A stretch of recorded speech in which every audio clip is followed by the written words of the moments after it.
For updates on sports stories across the globe, we'll have Aaron Akerjola to join us this morning. Aaron, great to have you. Yes, very good morning to you, Rufai. Good morning to you, Doctor. So let's get it started. You spoke about Novak Djokovic, and let's actually focus on more interesting and more action-packed features. Yes, of course, he will be going for his seventh title in Wimbledon. Of course, we know Roger Federer is the man with the most, 8. And the All England Club will be hosting this 2022 Wimbledon. 145 years has actually gone by, and this keeps being the most prestigious tennis tournament in the world. The only Grand Slam that's still being played on grass, as it was originally in the 1800s. So let's see what actually happens. A lot is expected from the center court and around the place, but I must say that this year the anticipation for great tennis is actually coming up, and the stars actually came out in the numbers day before yesterday and yesterday for practice sessions as they build up for the men and the women. These are the trophies that is up for grabs, and let's see who will take the singles title, both for the men and for the women. Of course, Novak Djokovic looking like the defending champion. He's won 6 already, as like we said, and he will be going for his 7th. Let's see if he can actually do that.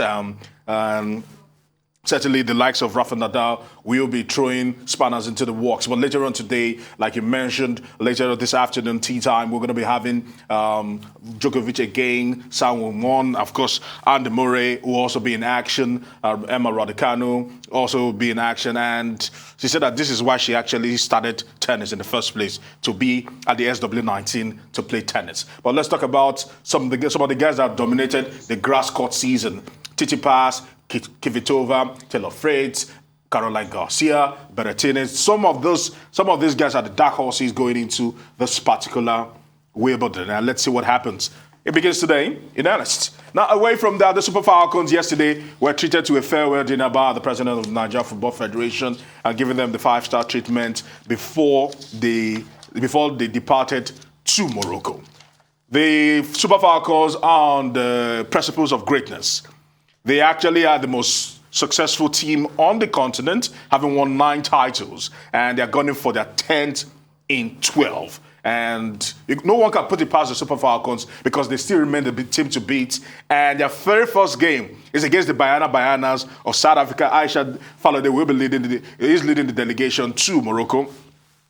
And the man that has just come in for his 3rd term has actually told them, that's the president of SAFA, has actually told them, Johnny Jordan has told the Bayana, if you can do greatness in Morocco, you earn yourself 9.2 million rand. And he's incentivizing them to go out there. Everyone knows that beating the Super Falcons is a great, great deal. Of course, there were pictures of them actually departing to Morocco earlier on today. And if we actually look at it more importantly, the Super Falcons have done so much, and they also know that the World Cup is in the offing if they can get as far as the semifinals. Looking at how things have actually played out for the Super Falcons, they are the most dominant team on the continent, as you can actually see. They've won 9 titles, and they'll be hoping to make it 10. Now, talking about titles, the Golden Eaglets on Friday decided to do themselves very, very proud by winning the WAFU Under-17 tournament,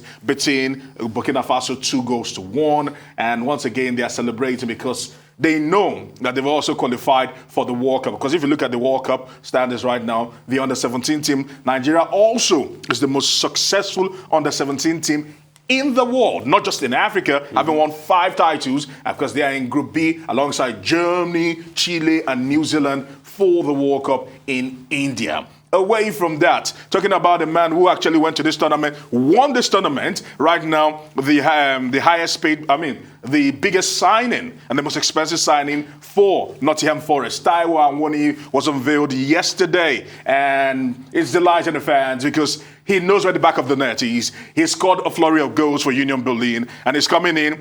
Although his time at Liverpool did not catch fire, he was there to celebrate his new signing with his family, and it was all a rosy affair for the man.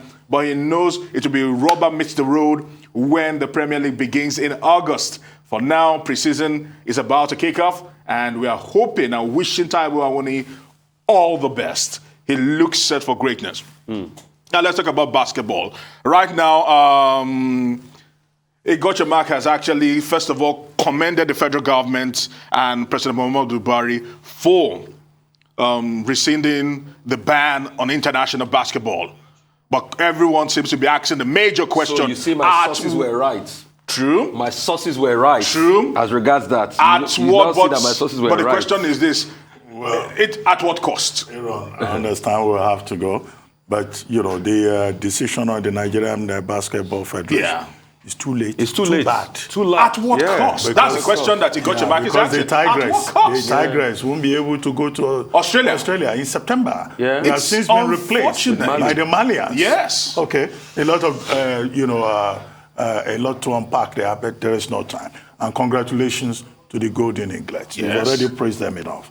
And Taiwo Awoniyi, 17.5 million pounds. Well, Not it bad. doesn't look like big money. Doctor, it is big money. We know the transfer market has gone gaga, but it is still big money. Thank you very much. Aaron, we'll see you tomorrow.